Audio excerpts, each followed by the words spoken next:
Bonjour, je suis Sébastien Delarche, formateur académique à l'INSPE de Bourgogne, et nous allons voir comment recueillir et analyser les indices en escalade de blocs à partir de la vidéo. Tout d'abord, un espace bloc permet de développer l'autonomie des élèves sous certaines conditions. La première que nous exploitons, y compris dans les autres séquences, c'est la pédagogie du co-repérage. Les élèves sont munis de fiches repères et ils développent des capacités de co-observation et de co-évaluation à partir de repères de plus en plus fins. Le co-repérage permet d'exploiter des données de catégories différentes, justement issues de l'observation des partenaires grimpeurs.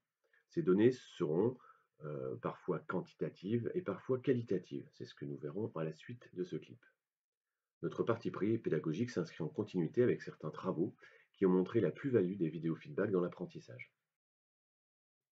Dans un premier temps, les élèves doivent s'approprier l'application Hudl Technique. C'est une application gratuite qui permet de filmer et puis derrière de revisionner les images. En allant chercher dans les dossiers, c'est assez intuitif, hein, les élèves peuvent comparer soit leur propre progrès sur un même bloc, soit en l'occurrence deux grimpeurs différents pour aller chercher des moments choisis en zoomant.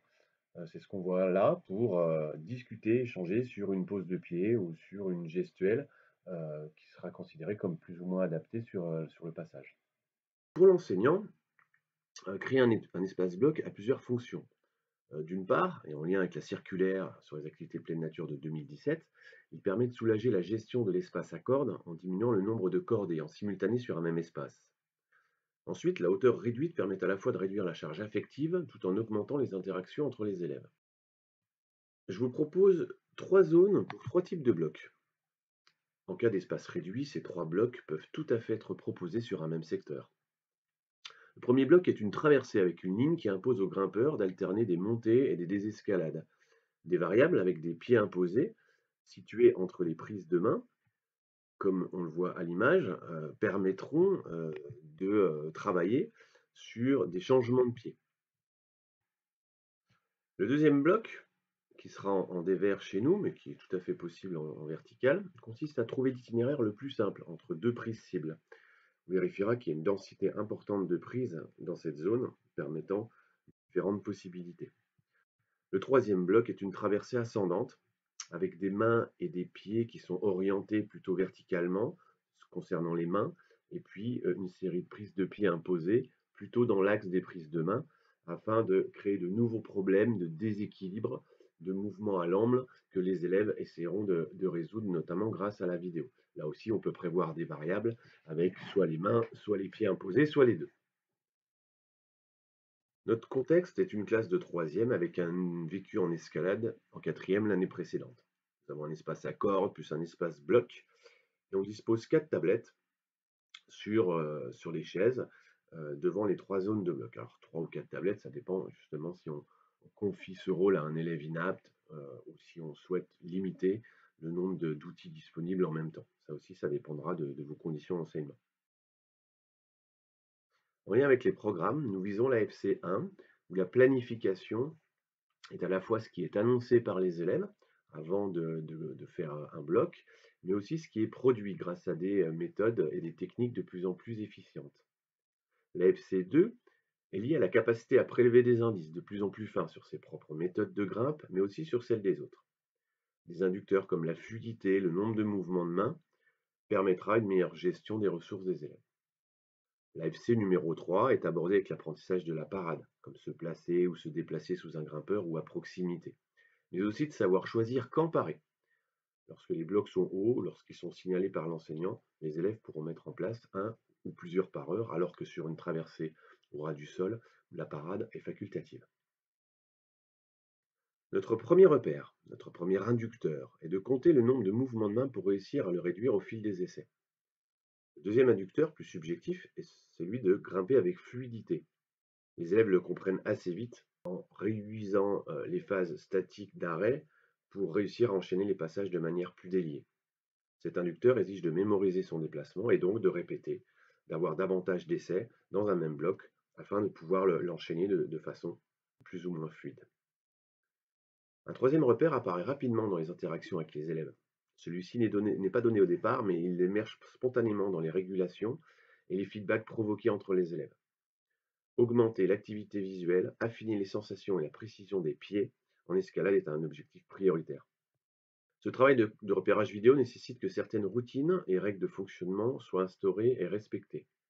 Quelques séances seront donc nécessaires avant de proposer ce type de démarche avec des outils comme des tablettes qui nécessitent évidemment un temps de prise en main. Le nombre de mouvements est aussi abordé dans l'espace voix qui est situé juste à côté, ce qui accélère la compréhension de ce premier inducteur. Alors j'outille les élèves d'une fiche repère dont la forme peut évidemment évoluer et être personnalisée. Il y a une partie au-dessus qui permet de recueillir les données. Je demande à ce que la première tentative d'un bloc soit filmée, afin de pouvoir mesurer aussi les progrès réalisés. En amont, je considère qu'il faut un minimum de 3 séances pour mettre en œuvre ce travail. Il convient de motiver les élèves dans cette zone de bloc avant, en proposant des défis, des circuits, des niveaux et des progrès qui sont valorisés. Les zones doivent être clairement délimitées et anticipées avant le début du cours. Pendant la séance, on va avoir des dilemmes professionnels qui peuvent apparaître, comme superviser et sécuriser à la fois le secteur accord et puis réguler la zone de bloc, répondre à des questions éventuelles sur le fonctionnement de la vidéo que nous allons voir après.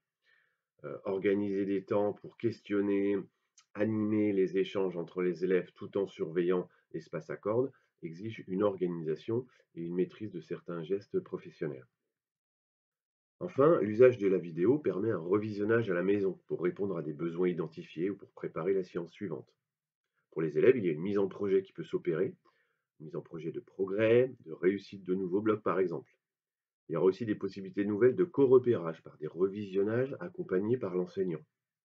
Ceci exige une maîtrise suffisante de l'activité escalade pour questionner les élèves ou identifier les indicateurs de difficulté et de réussite au fil de leurs essais, comme évaluer les tâtonnements, repérer avec les élèves telle ou telle pose de pied ou tel enchaînement de mouvements qui serait plus ou moins approprié.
Alors, quelles sont les plus-values et les limites à ce travail? Pour les élèves, la plus-value motrice est liée aux essais, de plus en plus nombreux, permis par des blocs soit attrayants, mais aussi grâce aux tentatives qui tiennent compte des conseils, et puis de l'envie de recommencer grâce à de nouvelles techniques ou de nouvelles méthodes qui sont partagées. Apprendre à écouter, à utiliser des outils, à recommencer en testant de nouvelles techniques, de nouvelles postures, sont des compétences méthodologiques en construction. Sur le plan social, les élèves apprennent à coopérer ensemble autour d'un même problème et autour des repères qui ont été prélevés. Du côté de l'enseignant, les plus-values sont didactiques, en créant des espaces blocs et en proposant des outils et des repères utiles aux élèves. Une réflexion en amont doit accompagner aussi la régulation de ces repères ou de ces blocs en fonction des réponses des élèves. La plus-value elle est aussi pédagogique avec des temps d'interaction qui sont à créer, puis à animer à partir des questions et des réponses des élèves. Des limites sont liées à la connaissance de l'activité et à la capacité à créer des blocs et à renouveler les différents passages ou les circuits qui sont proposés. Les compétences d'intervention pour gérer un espace en voie et en bloc sont à construire. La prise en main des outils et leur mise en œuvre dans une activité potentiellement risquée et complexe exige de respecter des étapes et de ne pas chercher à tout faire tout de suite. Les profils de classe et la diversité des élèves poseront des obstacles qui nécessiteront des ajustements bien souvent. Il ne vous reste plus qu'à concevoir à votre tour, à mettre en œuvre, à expérimenter le recueil et l'analyse d'indices en escalade de blocs. Et bonne grimpe à tous vos élèves.